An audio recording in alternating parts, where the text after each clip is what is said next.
Lunes 27 de noviembre, aquí en Radio Bololo. Epa, en estos días hemos estado haciendo distintas entrevistas sobre el tema de presos políticos aquí en Colombia, en particular sobre el estallido, y surge dudas sobre cómo es la situación en el mundo y nos llega por la sumatoria de casualidades la posibilidad de hacerle una entrevista a un miembro de la comunidad palestina aquí en Colombia, que nos va a contar de cómo es esta situación en Gaza, cómo se percibe desde la comunidad que está en diáspora y a ver si podemos comprender un poco más qué es lo que sucede alrededor del genocidio, del apartheid y de lo que está sucediendo en este momento allá en Gaza. Entonces, compañero invitado, un gusto saludarle. ¿Cómo está su merced primero que todo? Muy bien, muchas gracias. Primero que todo, agradecer la invitación a la que me han llegado hoy a pues tener el gusto de estar aquí entre ustedes para compartir un poco las ideas sobre la cuestión de los presos políticos en Palestina y pues agradecerle también a las escuchas eh, por tratar de entender este tema y pues también hacer algo de difusión de esta situación que acontece en los territorios palestinos y en Palestina en general. Listo, comencemos como tal. Yo creo que siempre antes de hablar del preso hay que entender por qué lucha, es decir, hay que entender el contexto. Entonces, si quieres darnos un primer contexto de cómo lo ves tú, bajo qué contexto ingresa la gente a la prisión y se le jode su libertad. Claro, lo primero que hay que entender un poco es la cuestión del conflicto entre Palestina e Israel. Un territorio que hace más de 100 años estaba habitado por toda una población árabe, eh, que después de la Primera Guerra Mundial los británicos les dan el visto bueno a la comunidad judía en Europa para que pueda crear un Estado en este territorio que llamamos Palestina. Esa es la famosa llamada Declaración de Balfour en 1917, donde ellos todavía no habían ganado la Primera Guerra Mundial, porque pues recordemos que esto es como durante la Primera Guerra Mundial. Eh, Ellos determinaron en ese momento cómo después de ganarle la guerra a los otomanos iban a poder controlar el territorio. Entonces se repartieron el territorio básicamente entre ingleses y británicos, lo que dio inicio a lo que se llamó el mandato británico en los territorios palestinos, después de que pues, los aliados le ganaron a los otomanos y ellos perdieron el imperio en ese momento. Entonces, como que todo esto empieza aquí y lo traigo a colación histórica porque, pues, como tú dijiste, hay que entender muy bien el contexto. No podría extenderme mucho haciendo como mucha profundización en ese tema, pero pues los años van pasando y llega la Segunda Guerra Mundial. Y en la Segunda Guerra Mundial, por la persecución que sufre la comunidad judía en Europa, Gran Bretaña decide por fin otorgarle ese territorio a los judíos en Palestina. Y es así como se incorporan a los judíos durante muchos años antes al territorio de Palestina y ya en 1947 Naciones Unidas determina que ahí se pueden crear dos estados, uno israelí y uno palestino. En el año 1948, cuando Gran Bretaña deja el mandato británico en este territorio, los israelíes aprovechan y pues con su fuerza y su potencia tecnológica y militar e invaden todo el territorio palestino y ahí es en donde empieza la colonización del Estado israelí sobre los palestinos. Entonces digamos que este punto es como un punto de inflexión porque empieza verdaderamente el yugo del pueblo palestino porque empieza el famoso Nakba, que es el momento en el que expulsan del territorio de Palestina a más de 800.000 personas y las encierran en los territorios que hoy llaman territorios palestinos, que sería Cisjordania y la Franja de Gaza. Entonces aquí ya podemos empezar a hablar un poco de la cuestión de las cárceles. ¿En qué sentido? En el sentido en que a esta población lo que se hace es encerrarla en estos territorios. Entonces aquí empieza el primer plano de cárcel en el que están habitando, que no necesariamente tiene que ser una cárcel intramural detrás de unos barrotes, sino que ya empieza una población a sentir cómo por su cuestión cultural e histórica empiezan a ser segregados y controlados de tal forma que no puedan sublevarse contra esa colonización. Entonces, digamos que aquí empieza el primer estado de prisión, que es ese encerramiento y esa colonización sobre estos territorios. Entonces, a partir de ahí, pues empezamos a hablar ya en el contexto de los presos políticos, cómo es que empiezan a surgir y pues en este sentido tenemos un punto de inflexión aproximadamente en el año 2000, que es cuando se produce la segunda intifada. Entonces, como en ese momento, se empiezan a generar políticas dentro del Estado israelí de cómo controlar a la población palestina a través del sistema penitenciario. Entonces, pues aquí es en donde empieza uno un poco a desglosar realmente cuál es la situación de los presos políticos en Palestina. Y es que lo que pasa es que ellos han creado una forma de, pues básicamente la detención que se genera sobre toda la población es por cuestiones políticas, ¿sí? Están todas dentro del terreno de lo que ellos llaman la seguridad del Estado. Entonces, a partir de eso, ya cualquier preso que esté relacionado con el conflicto árabe-palestino empieza a ser un preso político. Nosotros hablamos de que en Palestina hoy en día existen aproximadamente 4.500 presos políticos y de ellos una gran porción son menores de edad. Estamos hablando que aproximadamente unas 350 personas son menores de edad, ¿sí? Entonces, como que las prisiones no funcionan igual que todos los sistemas de prisiones del mundo, sino que parecen que estuvieran en un contexto de guerra, ¿sí?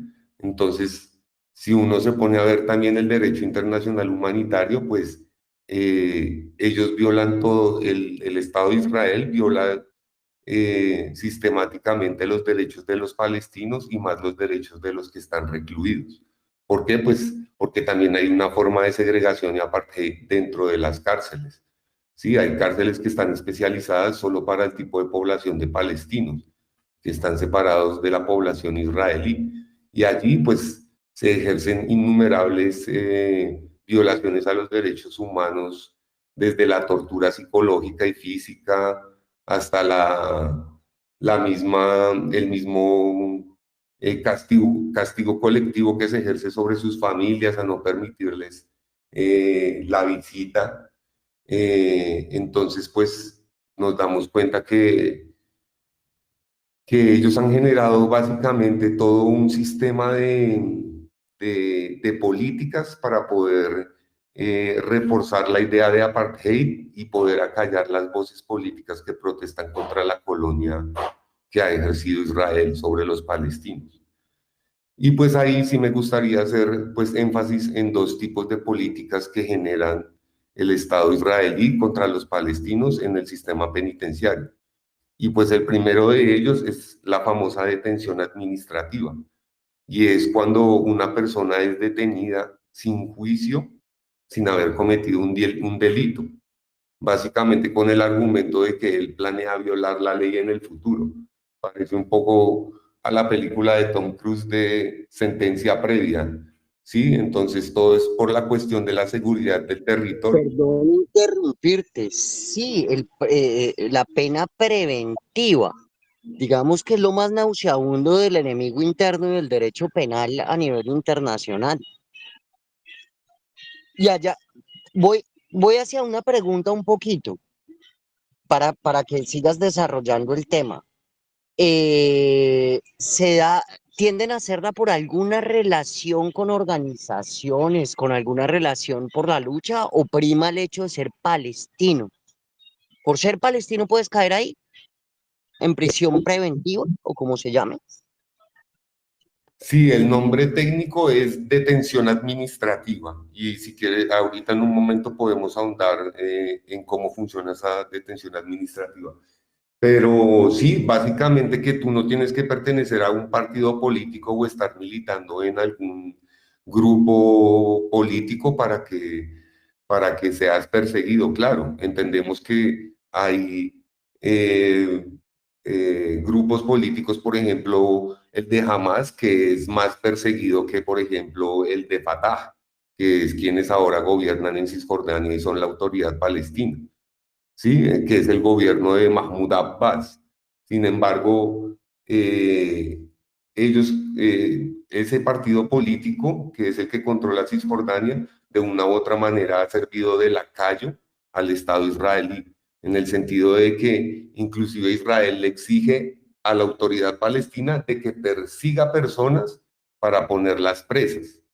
Entonces, claro, para responder a tu pregunta, sí, por el hecho solo de ser palestino ya tienes el riesgo de ser llevado a prisión y en cualquiera de tus expresiones. O sea, vemos el caso de todos estos jóvenes menores de edad que están en las cárceles y están allí es por lanzar piedras, básicamente, que es la forma de lucha de los palestinos. O sea, cuando se enfrentan al ejército israelí lanzando rocas, ya con ese hecho de solo lanzar una roca, ya eso es atentar contra el Estado de Israel y eso ya da para cárcel. Entonces, si quieres, podemos ahondar un poco en la cuestión de cómo funciona la detención administrativa. Me parece, me parece. Listo, pues mira, básicamente la detención administrativa, pues es una forma de coger a una persona palestina, detenerla y no juzgarla porque no se pueden presentar las pruebas. Entonces, básicamente que la mayoría de los detenidos están es en base a una evidencia secreta. O sea, primero te cogen y te dicen, tú vas para la cárcel, pero no vas a saber por qué. ¿Por qué? No podemos decir por qué, porque pues es una cuestión de seguridad. Entonces, a partir de eso, él dice, ¿pero qué? ¿Puedo tener derecho a un abogado? Y le dicen, no, usted no tiene derecho a un abogado porque ni siquiera hay evidencias para poderlas controvertir. Y las personas preguntan que están bajo esta detención administrativa, ¿cuánto tiempo yo puedo estar aquí? Y la detención administrativa funciona como mínimo de 6 meses. Y lo peor de esto es que puede ser extendida.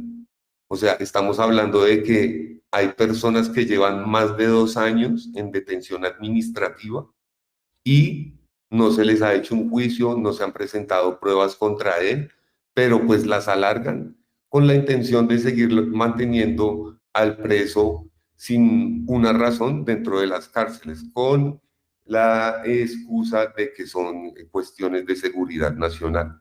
Y pues las personas ahí dentro en prisión preguntan que si pueden ver a su familia y pues está totalmente prohibido bajo detención administrativa ver a la familia. Se puede, digamos, a algún doctor ir a revisarlo, ver cómo está su estado de salud. Las únicas personas que pueden entrar a ver un preso de una persona en detención administrativa es la Cruz Roja y tiene prohibido hacer algo público, algún informe sobre las condiciones de estas personas.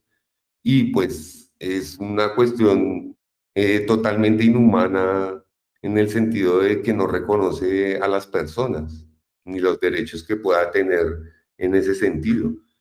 No sé, hay muchas personas que son del Parlamento también palestino que han estado bajo la prisión administrativa, la detención administrativa, al igual que muchos jóvenes menores de edad.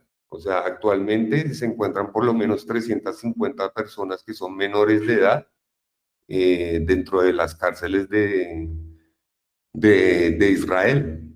Entonces, pues ese es un poco el tema de la detención administrativa.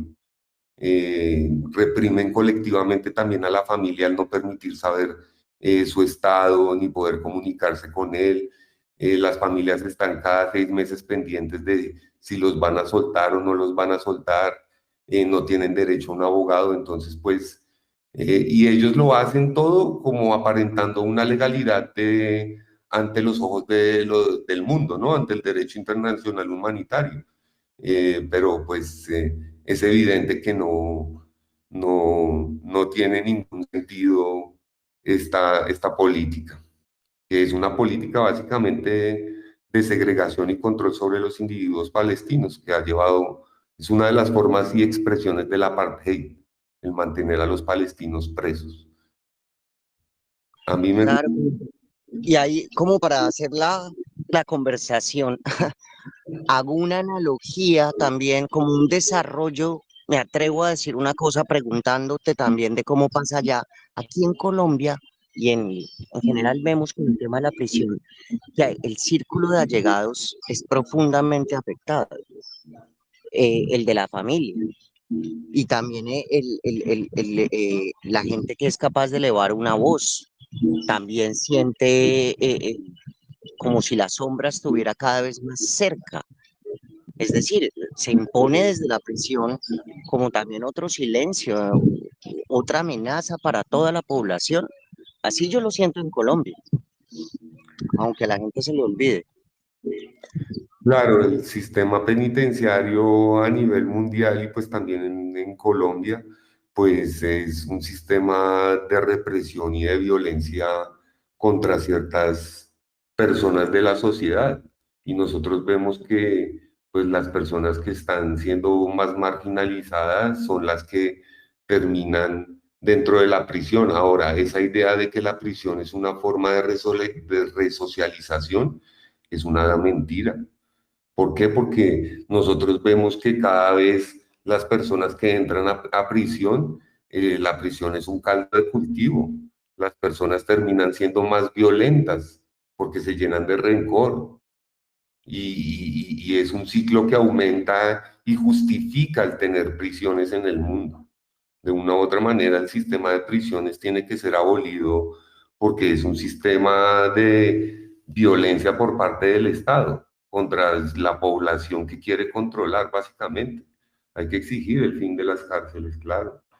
Lo que tú comentas de la represión colectiva, pues como se da en Palestina, claro, las familias que tienen a sus familiares presos por estar exigiendo algún derecho o por luchar por algún derecho, pues no tiene ningún sentido. Las cárceles están es hechas para eso, para poder controlar esa población marginalizada que la misma sociedad capitalista ha producido.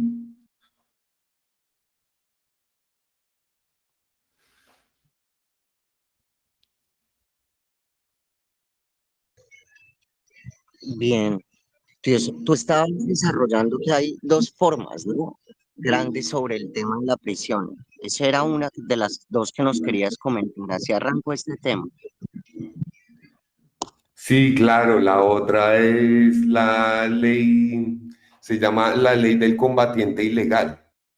Y la ley del combatiente ilegal es, pues nace más o menos a partir del 2002, eh, pues con la intención de poder hacer, por ejemplo, allanamientos de forma rápida y poder como tener, o sea, eh, coger personas y meterlas a la cárcel de una forma rápida sin que un juez esté en la mitad diciendo si es legal o no legal.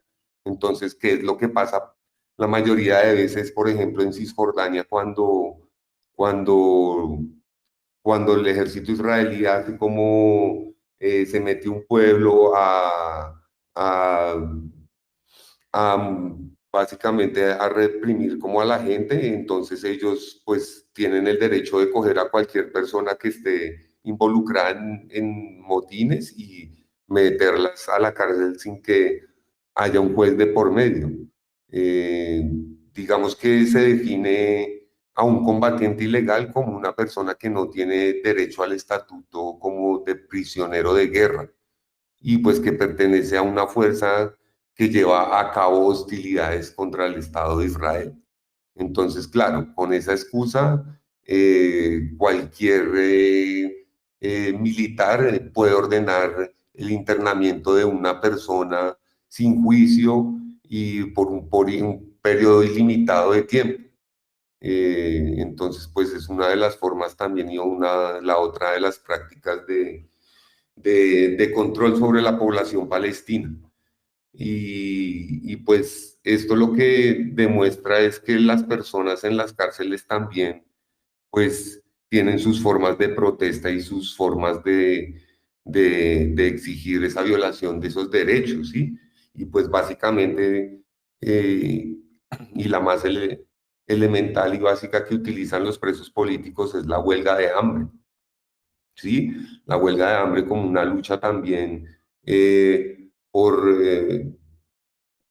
denunciar esa forma y esa violación de derechos que hay sobre la población palestina en relación a la cuestión de las cárceles. Entonces, pues está, por ejemplo, el caso de Hader Adnan, que Hader Adnan es un militante de un grupo que se llama la Yihad Islámica. Y él murió este año en marzo, después de 87 días de huelga de hambre, ¿sí? No hay un registro de una persona que haya durado tanto tiempo en huelga de hambre y que finalmente él muere en su prisión y solo, ¿sí? Porque el Estado de Israel es culpable de la muerte de él porque ellos no quisieron darle acceso a un doctor que le revisara o que dictaminara la situación de salud de Hader Adnan.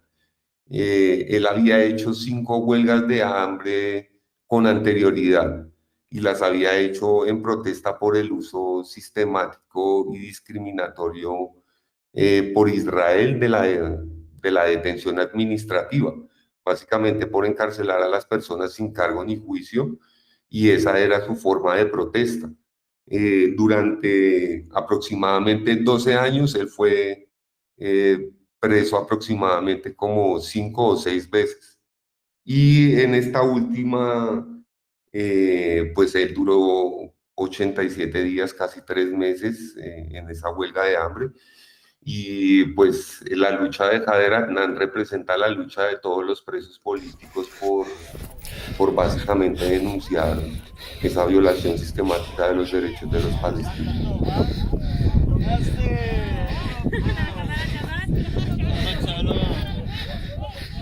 يشبه حياليم قام Compa, en el mundo למה הוא בו? han למה detenido gente en las הגעתם לי בו? manifestaciones. כנראה זה מותם עם הצבא, הצבא רוצה Alrededor לחמם del השטח, tema también בסדר, también hay אין como בעיה. plenarias por ahí. אני אגיד לך, אנחנו נעלה, למה אתה Gente que le צוחק? ha tocado למה אתה צוחק? למה אתה צוחק? למה אתה צוחק? זוז יאללה, זוז מפה! זוז יאללה, זוזו! זה הבית שלי, אתה חייב לשמור! זוז!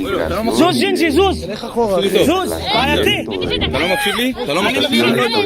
לא, תתדבר עכשיו! אין בעיה, אני פה כדי... עכשיו! אבל אתה לא תשאל בסדר, עליי. חיילים? בסדר. לא, זה הבית שלהם! חצי סנטי חולה לא חוזרים, אתה יודע? חצי סנטי. אנחנו בוא נשאר. בסדר?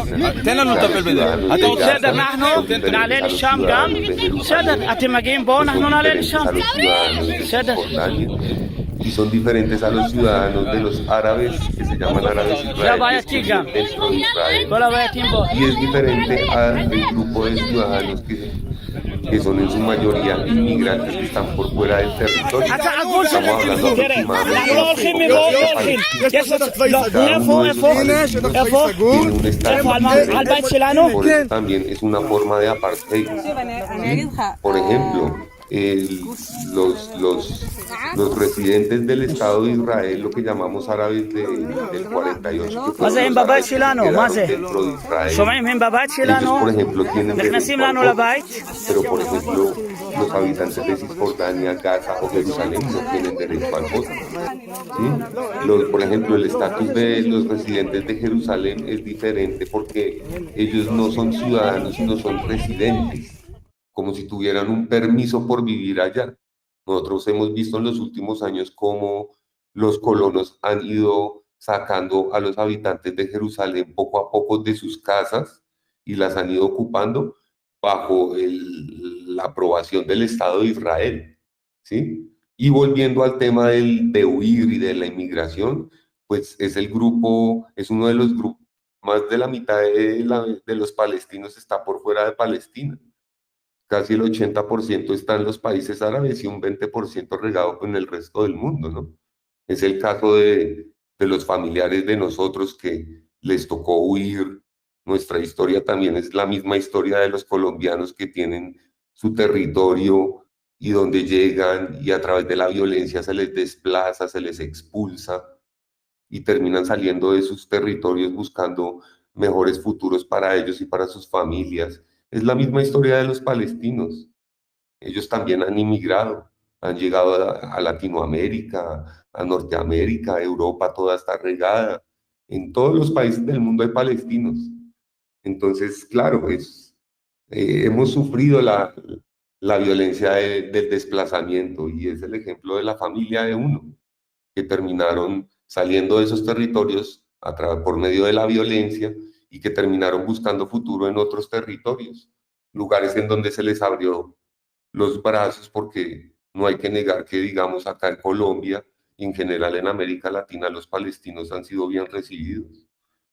Entonces, claro, la gente a la final, algunos, los que pueden, huyen, los que no les toca quedarse. Por ejemplo, el caso de los palestinos en Cisjordania, en Gaza, ellos no pueden salir de Israel sin un permiso del Estado israelí. O sea, una persona que vive en Ramallah y que quiere ir a conocer el mundo, no puede, porque el Estado israelí no se lo permite.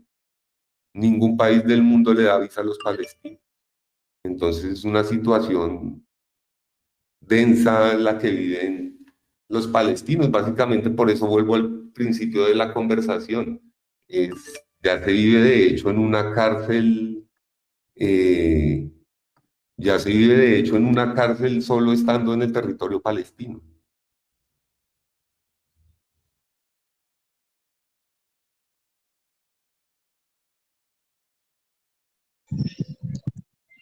Pues yo creo que la presentación del tema está como muy bien hecha, pana. Como que la pregunta principal, yo te he intentado preguntar antes, bueno, ¿de qué hablamos? Y tú siempre me dijiste de la forma que quedó en el flyer, los presos de Palestina. Porque uno duda mucho cómo describirlo. Es decir, acá hay muchas narrativas en juego. Solamente si uno dice que es en Gaza, si es en Palestina, hay que tener mucho cuidado cuando se habla sobre el territorio. Yo por eso, y lo digo como un medio de comunicación que ha estado acompañando un poco algunas manifestaciones, uno procura no tomar una voz muy puntual.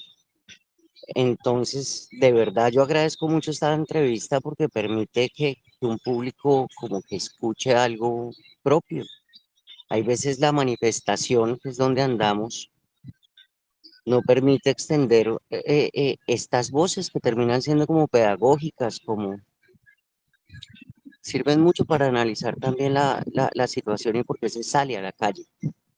Ojalá uno comprenda eso, porque lo dijimos en un momento, es como global el tema de la prisión y cómo saben ahogar el pueblo, ¿no? No es fortuito que la utilicen en muchos lugares. Entonces volvemos a escuchar acá en Radio Bololo esa cuestión, es sistemático, la prisión, las consecuencias y pues, compa, agradecerle. Yo no, No quiero decir mucho más, le agradezco así profundamente. Siempre hay una pregunta final que hacemos. ¿Quiere decir algo más, así de simple, sobre el tema? Algo. Sí, sí, sí, me gustaría destacar varias organizaciones que han ido trabajando con el tema de los presos políticos puntualmente, pero también del conflicto palestino. Entonces, pues, en principio me gustaría destacar una organización de derechos humanos que se llama B'Tselem.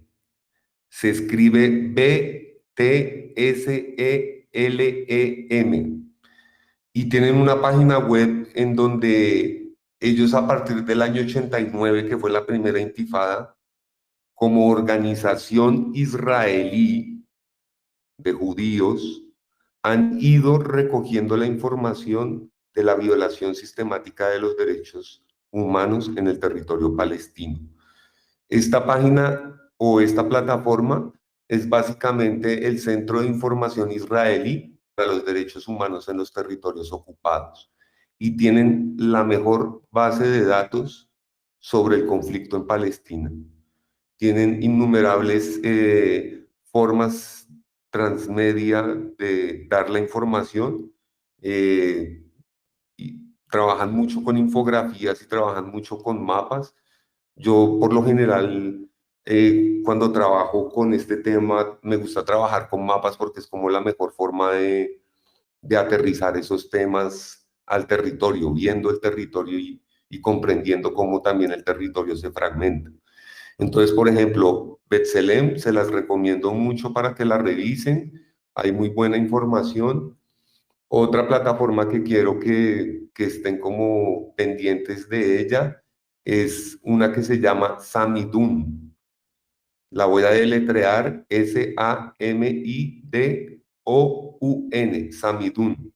Y es una red de solidaridad con los presos políticos. Ellos, por ejemplo, ahorita tienen una campaña sobre los presos políticos palestinos que están por fuera de Israel, tipo el caso de George Abdallah, que es el preso político palestino, aunque no es palestino, es libanés, pero está preso por luchar por la causa palestina en territorio europeo. El otro año él cumple 40 años de estar preso en una cárcel en Francia. Por las cuestiones de que él hacía parte de grupos de resistencia que trabajaban en Europa tratando de reivindicar la lucha del pueblo palestino. Y las campañas de ellos son de solidaridad y pues tienen muy buena información sobre el contexto. Y pues una última organización que se llama Addamir, la deletreo, AWAMEER, que es una asociación por los derechos humanos que apoya a los presos en Palestina y que también recogen mucho de la información de cuál es la situación de ellos. Y pues no, por último también quería dar estas referencias para que las tuvieran en cuenta. Y no, pues por último también pues ver la situación ahora de todo lo que está pasando en la Franja de Gaza, que ya se sabe y muchos entienden que pues es la cárcel a cielo abierto más grande del mundo. Ahora se puede hablar que puede ser el cementerio a cielo abierto más grande del mundo, en donde la gente está tratando de luchar y reivindicar la causa de la lucha del pueblo palestino y que todo lo que estamos viendo ahorita pues es consecuencia de esa reivindicación de lucha contra ese Estado israelí colonizador y contra ese proyecto sionista que lo que está buscando es la limpieza étnica de toda una población. Y pues nada, agradecerles a las personas de nuevo por escucharme, porque traten de entender un poco cómo son estas historias que no están tan al alcance de nosotros y pues siempre es bueno tratar de seguir investigando sobre el tema, poder inclusive hablar con algo de conceptos cuando uno tiene este tipo de debates. Y agradecerle pues a la Radio Bololó por la invitación siempre. Gracias, compa, gracias. Intentando aprender, poniéndolo como en palabras generales, porque no, porque estamos en pleno horror. Ha sido muy duro estos días ver eso. Entonces te agradecemos mucho también todo el tiempo, la espera, la paciencia, siempre en la buenísima. Y gracias a las personas que permitieron esta entrevista, siempre gracias a esas juntanzas que están dolidas por este tema. Entonces, pana, muchas gracias y nos informaremos y vamos a publicar esto con juicio porque aguanta, aguanta. Voy a dejar de Bueno, grabar. vale, un abrazo a todos.